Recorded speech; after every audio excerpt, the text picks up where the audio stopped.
La principale difficulté qu'on a eue dans cette affaire, c'est que nous n'avons jamais pu discuter, avoir un début de discussion avec le bailleur.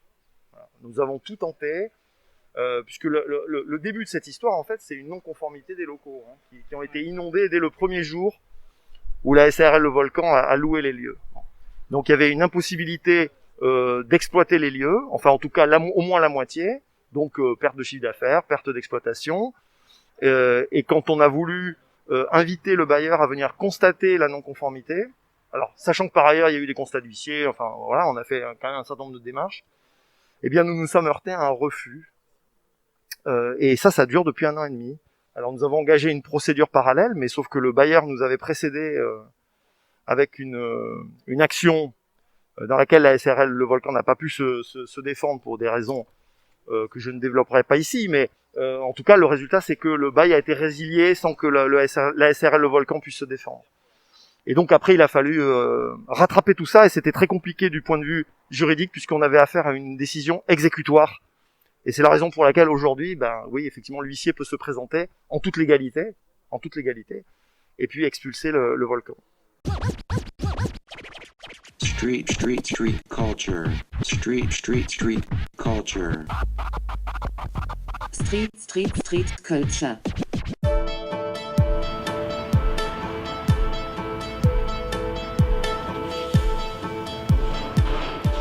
Ici, on est au volcan. C'est un spot où tout le monde peut se retrouver, tous ceux qui ont besoin de créer quelque chose. Donc on y partage des ateliers, on a des petits espaces bureaux pour ceux qui sont dans la création photo, vidéo. Moi principalement à la base, ce dont j'avais besoin, c'était de faire un studio photo, vidéo de prise de vue, un atelier de tirage pour développer les pellicules. La genèse vient de l'image, mais du coup maintenant c'est la création au sens large, quoi. C'est un lieu extraordinaire où se mélangent plein de personnes créatives issues de milieux et de types d'art différents. Dès le début, j'ai vu ce lieu qui se montait. Et puis j'ai eu besoin de changer de studio et du coup j'ai demandé à Steven si je pouvais venir. Et il m'a dit avec plaisir, on n'a personne qui fait du son, donc tant mieux. Le rôle principal de ce lieu, c'est le partage des savoirs. C'est vraiment quelque chose qui me tient à cœur. C'est que sans être forcément anti-école, mais un peu quand même, je trouve que les cursus sont trop longs, qu'il y a trop de théorique et qu'en fait, finalement, quand tu veux faire un truc, il faut le faire, quoi. Et voilà, moi, quelqu'un qui veut venir faire du tirage et tout, il vient là, on le fait à l'arrache, on le fait pas tout comme il faut. Quand on a fait une charpente et un bar entièrement fait maison, on n'a pas fait exactement ce qu'il fallait, mais au moins, il est à nous, c'est le nôtre, quoi. Et, tout ce qui a été fabriqué ici, quasiment, c'est que de la récup. Le bois a été récupéré, les meubles ont été récupérés. Parce que pour moi, il y a des porte-fenêtres dans le monde entier, ils s'en est construit suffisamment. Il suffirait, quand on démonte une maison, de démonter les porte-fenêtres, de les mettre ailleurs. Voilà, on restaure de la vieille hi-fi, on restaure des vélos. Les appareils de prise de vue, c'est pareil. Les lumières, c'est pareil. On a des vieux projecteurs, on les répare, quoi. Ici, on répare, on n'a pas besoin de racheter. L'idée de transmission, c'est vraiment, comme son nom l'indique, de restaurer, retaper des vieux objets et de les transmettre. Ce projet-là, c'est d'emmener des gens à avoir une approche sur la consommation, sur la façon dont on s'approprie des objets, où on les consomme, on les utilise. À chaque fois que je rentre dans ce lieu, en fait, c'est la sensation de pouvoir tout faire.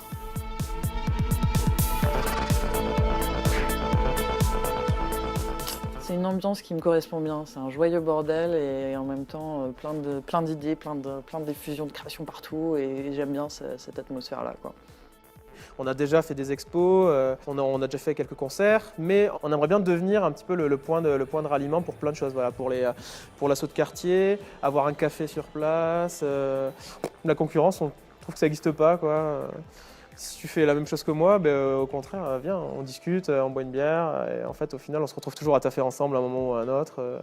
Donc on est plusieurs à faire un peu les mêmes choses, mais on trouve ça cool parce que quand on n'a pas envie de faire un truc, on lui refile.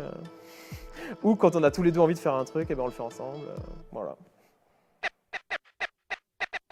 Street culture. Plutôt que de discuter, ils ont fait ok, on résilie, quoi. Et c'est là qu'on a nous lancé notre assignation, mais qui n'est pas suspensive, bien entendu. On a réussi à les bloquer pendant 2 ans quand même, en payant tout le loyer et en travaillant dedans. mais il refuse de reconnaître que pendant un an, enfin de mi-juillet 2018 jusqu'à fin 2019, on ne pouvait pas rentrer dans ces lieux-là, on ne rentrait pas dans ces lieux-là. Et c'est du coup c'est la somme qu'ils réclament. Ce sont pas des sommes en cours. Ils tentent la tactique du squat en disant qu'on paye pas, sauf que tout est payé. Mais par contre, il y a tout ce moment de mi-2018 à fin 2019 où il y a toute une partie où nous n'étions en effet pas dans les lieux, donc ce n'était pas payé et c'était sous l'eau avec constat d'huissier. Mais c'est pas suspensif.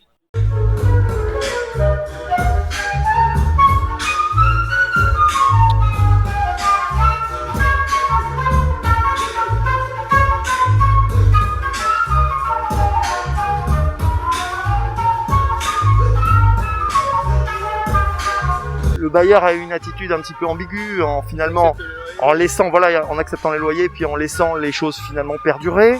Donc nous on prétend que malgré tout le bail s'est poursuivi parce que le bailleur a laissé les choses en l'état. Bon, alors le bailleur évidemment réfute cette position, donc c'est pour ça qu'on est en litige. Mais au départ, le point de départ, c'est parce qu'il y a ce dégât des eaux, c'est très important, cette inondation, qui fait que la SRL Le Volcan a dit moi je paye pas au moins la moitié de mon loyer, puisqu'il y a la moitié des lieux qui sont pas exploités.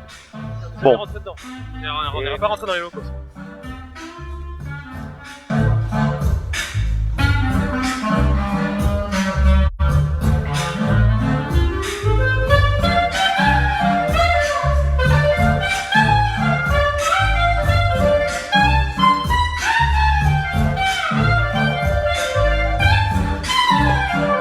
L'entièreté comme une menacée d'expulsion, en exploitant que la moitié, pendant plus d'un an, on a versé l'entièreté du loyer. Alors qu'on n'exploitait pas, par peur d'expulsion justement. Nous on prétend qu'effectivement on versait bien un loyer. Le bailleur dit non, c'est pas un loyer, c'est une indemnité d'occupation. C'est-à-dire effectivement ce que l'on verse lorsque le bail a été résilié et que le locataire reste dans les lieux. Bon, donc il y a discussion là-dessus, mais je dirais c'est pas le fond du problème. Le fond du problème, c'est que il y a eu une impossibilité d'exploiter et que nous on dit on peut pas payer le loyer parce que on a une perte de chiffre d'affaires et donc en plus il y a eu la crise sanitaire là-dessus, donc des difficultés supplémentaires qui fait que la société était vraiment en difficulté et que à tout le moins il aurait fallu qu'on négocie, qu'on s'arrange, qu'on trouve une solution, ce qui n'a jamais été possible. La problématique elle est là, c'est qu'on a eu affaire à un mur, on n'a jamais pu discuter, ça a duré 1 an et demi. On a fait des procédures parce qu'on ne pouvait pas faire autrement et que c'était notre seul moyen de réagir. On a voulu discuter, on n'a pas pu.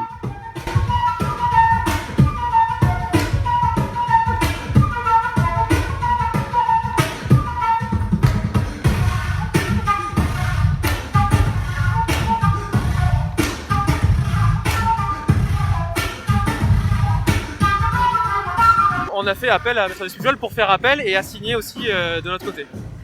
Voilà, donc on a contesté la procédure d'expulsion, mais comme on avait affaire à une décision qui n'était pas contestable et qui était exécutoire, on n'a pas pu obtenir gain de cause. Donc c'est à partir de là que le bailleur a fait le forcing auprès de la préfecture pour obtenir le concours de la force publique.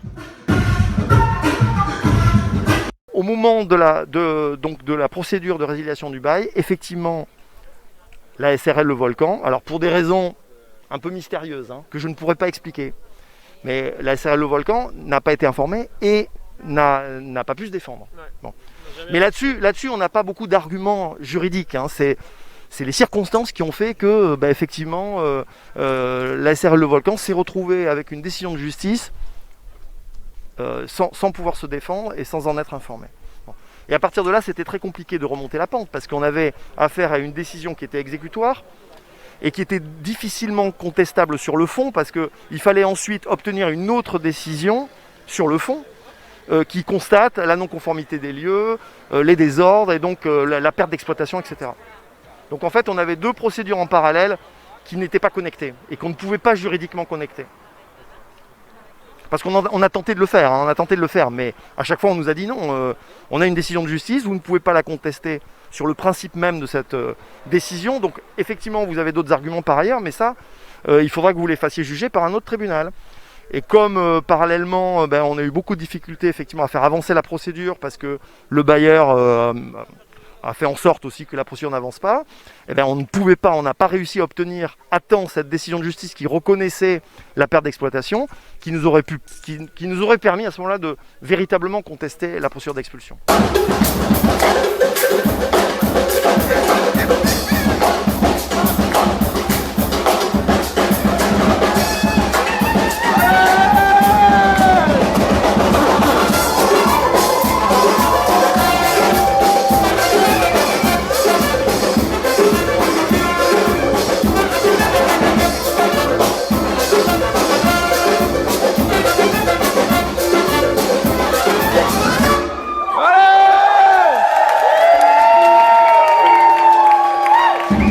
d'1 an et demi à apporter ses conclusions à notre assignation.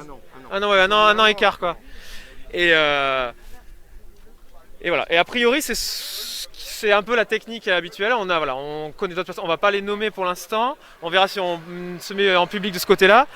On connaît d'autres personnes qui ont eu ce même double discours, en fait. Une négociation apparente. Là, ça fait bientôt 3 ans qu'on est là. En fait, on a des échanges de mails réguliers avec le bailleur, des appels de loyer. Il envoie les factures de loyer tous les mois. On s'appelle pour les problèmes de travaux. On discute de plein de choses. On essaie de négocier par mail, donc ça n'arrive pas. Et il laisse l'assignation traîner, et d'un côté, un beau jour, son assignation arrive. Et on connaît d'autres personnes. On va voir si on essaye de les faire passer en public, parce que leur assignation n'est pas terminée non plus. Donc pour l'instant, elles ne veulent pas que ce soit public. Si elles le font, on verra. Mais d'autres personnes ont eu ce double discours. Une négociation apparente à l'oral, en disant écoutez, on va s'arranger, ne payez pas cette partie, c'est vrai que vous ne pouvez pas l'exploiter. 4 mois plus tard, une assignation qui arrive derrière, en fait. Technique habituelle, a priori, de ce bailleur. On m'a confirmé, de la part de certaines personnes placées dans la mairie, mais la mairie, c'est pas la préfecture, que de nombreuses personnes se plaignaient d'ABEC immobilier. Négociation apparente, ok, c'est bon, et assignation derrière, sans qu'on soit au courant. Et là, on rame maintenant, puisque de son côté, c'est assez facile de présenter des loyers impayés. En effet, il y a des loyers qui ne sont pas payés, mais on n'était pas dans les lieux. C'est facile de manière unilatérale de présenter ça, et de ne pas répondre à notre assignation, qui montre bien que pendant 1 an et demi, on lui a envoyé des constats d'huissier, on lui a envoyé des mails montrant qu'on ne pouvait pas rentrer dans les lieux, qu'on refusait de rentrer dans les lieux. Ce qu'on peut faire, c'est essayer de voir avec l'huissier comment on peut récupérer le matériel, parce qu'il y a beaucoup de matériel dans le local, récupérer le matériel dans les conditions les moins difficiles possibles. Parce que ce qu'on peut craindre, c'est qu'effectivement le matériel soit évacué dans des conditions qui soient peut-être un petit peu déplorables. Donc la seule chose qu'on puisse faire au niveau de l'expulsion, c'est ça. Mais par contre, après, alors on verra avec Simone Monteau, mais moi je suis déterminé à poursuivre la procédure sur les dommages et intérêts, parce qu'il y a un préjudice qui est considérable. Un préjudice qui vient grandement de grandir après ce qui vient de se passer aujourd'hui. Parce que jusqu'à présent, la SARL est complètement solvable.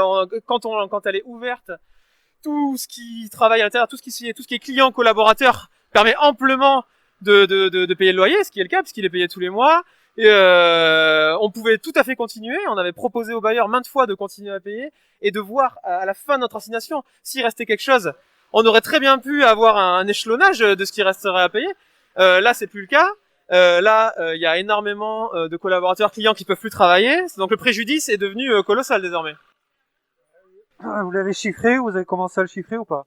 On avait déjà chiffré une somme qui était déjà largement supérieure à 100 000 €. Et là, ça vient d'augmenter de manière exponentielle. On empêche tout un secteur culturel de travailler. Il y avait énormément de projets artistiques en cours avec... Et puis la saison culturelle de Bordeaux, énormément de structures ici travaillent. On a de l'associatif, on a de l'entreprise, c'est impressionnant le tissu culturel qui est mis à la porte, alors que le loyer est payé.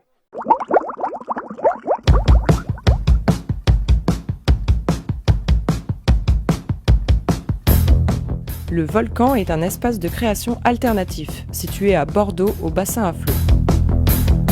Il est entièrement autofinancé et do it yourself.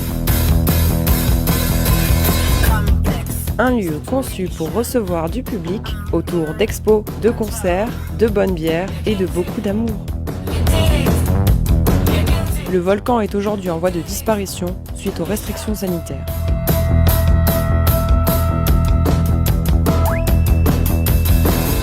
Bref, on a profité de ce repos forcé pour développer nos outils de production. Sérigraphie, peinture, sculpture et menuiserie ébénisterie. Sans oublier le studio photo vidéo son.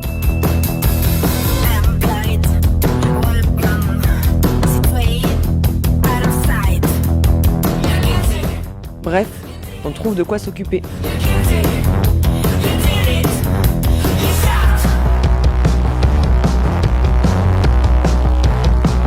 Mais sans vous, c'est pas pareil. Alors on ne baisse pas les bras.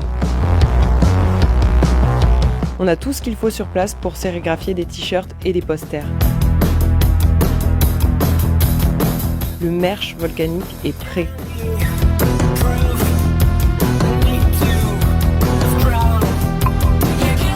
Le tout dessiné à la main avec amour. ça devrait nous permettre de payer le loyer encore quelques temps. On a hâte de vous accueillir de nouveau, alors pour tenir d'ici là, on vous propose des préventes pour nos futurs concerts. Utilisables toute l'année 2021. Il y aura aussi des cours photos, des locations studio, des stages de développement et pas mal d'autres surprises. Si on arrive vite à notre objectif, on sort avant Noël une boutique en ligne avec des œuvres d'artistes locaux. Tirage photo, skate custom, fringues et d'autres exclus. Tous les participants à ce Kiss Kiss Bang Bang auront moins 10%.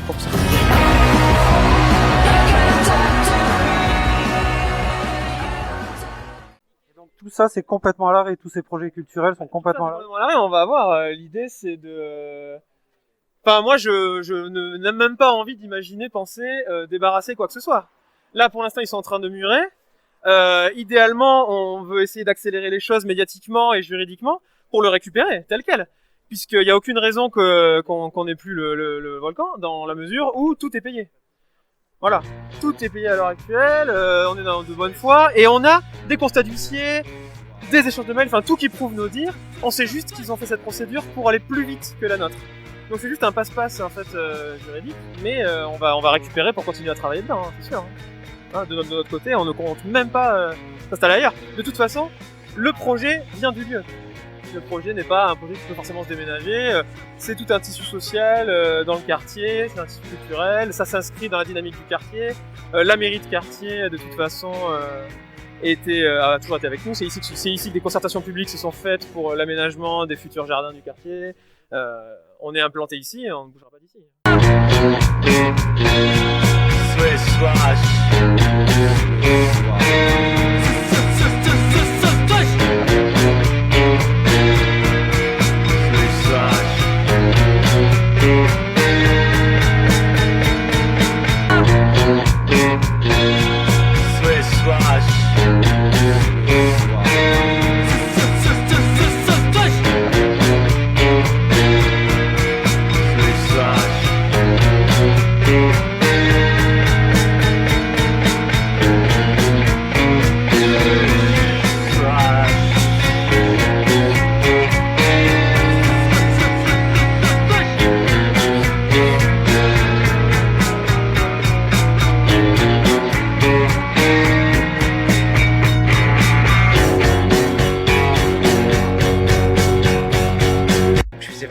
Je suis adjoint au maire de Bordeaux en charge de l'emploi et de l'économie sociale et solidaire.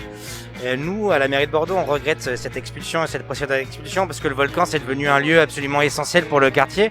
On a beaucoup de bâtis qui sont construits, beaucoup de logements et c'est un de ces rares lieux de vie qu'on retrouve dans le quartier avec des artisans, avec un café associatif en temps normal, mais aussi avec beaucoup d'acteurs culturels qui font partie totale de la saison culturelle de la ville de Bordeaux. Donc nous, on regrette tout à fait cette décision et on demande au bailleur de reconsidérer sa position et de se remettre à la table des discussions pour permettre au volcan de rester sur place. Voilà, donc ça c'est le seul moyen d'action pour l'instant que vous au niveau de la mairie vous pouvez avoir, c'est ça ? À court terme, on est coincé parce qu'il y a une décision de justice, donc on peut pas aller contre une décision de justice, ce qui est bien normal. Maintenant, c'est au bailleur aussi de faire pourquoi pas marche en arrière et de revenir à la table des négociations. Si c'est vraiment impossible, nous on travaillera avec le volcan à leur relogement, à essayer de trouver des solutions au moins temporaires, mais on va pas les laisser à la rue, quoi. Voilà.